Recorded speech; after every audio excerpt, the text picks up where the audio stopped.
করে, অর্থাৎ সেই নৈতিক আচরণ যা আমাদের সঠিক পথে চলতে সাহায্য করে।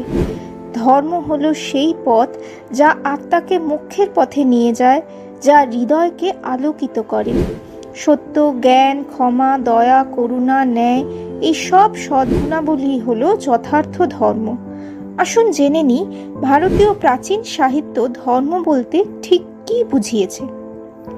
ঋগ্বেদ বলে ধর্ম হলো সেই নিয়ম যা এই জগৎকে সঠিক পথে চালনা করে। ধর্ম হলো কর্তব্যবোধ এবং হৃদয়ের সদ্গুণ যা সমাজকে সঠিক পথে স্থিত করে। অথর্ববেদ আরও স্পষ্ট করে বলে ধর্ম হলো সেই নীতিবোধ যা একজনের সামাজিক আচরণকে নৈতিক পথে চালিত করে। বৃহদারণ্যক উপনিষদে ধর্মই হলো চূড়ান্ত সত্য। রামায়ণ বলে ধর্মের পথ হলো চরম সত্য ও উচ্চ নৈতিক আদর্শের পথ।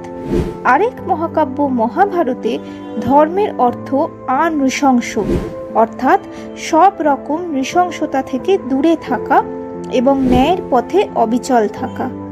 ধর্ম হলো হৃদয়ের সেই গুণ যা পরস্পরের মধ্যে ঐক্যবোধ জাগ্রত করে। নিজের কর্তব্যে এবং সামাজিক দায়িত্বে অবিচল থাকাই ধর্ম। মনুস্মৃতি ধর্মের লক্ষণ হিসাবে 10টি গুণের কথা বলে।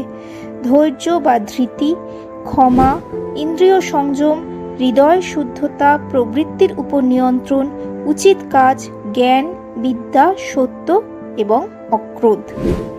একইভাবে বৌদ্ধ মতেও ধম্ম বলতে গৌতম বুদ্ধের শিক্ষাকে বোঝায়, যা দুঃখের অবস্থা কাটিয়ে মানুষকে চিরন্তন আনন্দের পথে নিয়ে যাবে।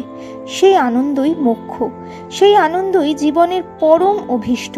আর তাকে পাওয়ার জন্য যে পথ, সৎ কর্ম, সৎ বাক্য, সদাচরণের পথ, তাই হলো ধম্ম। সম্রাট অশোকের ধম্মও কিন্তু এই বৃহত্তর কল্যাণের আদর্শই বহন করে। সেই কারণেই তার ধম্ম অহেতুক হিংসা থেকে বিরত থাকার কথা বলে। যদিও ভারতীয় মহাকাব্য দেখায় কখনো কখনো ধর্মের রক্ষার জন্যই, মানে ন্যায় প্রতিষ্ঠার জন্য হিংসার পথ অবলম্বন করা ছাড়া আর কোনো উপায় থাকে না, তবুও সেই কিছু বিশেষ পরিস্থিতি ছাড়া ধর্ম কিন্তু বৃহত্তর অর্থে হিংসা না করার কথাই বলে। কাজেই ধর্ম মানে ইংলিশের রিলিজিয়ান নয়, আর শুধুমাত্র ঠাকুর পুজোও নয়। তাহলে কেন আমরা ঈশ্বরের আরাধনা করি? কারণ সাধারণ জীবনে যাতে আমরা নিরন্তর ধর্মের এই গুণগুলোর কথা স্মরণে রাখতে পারি।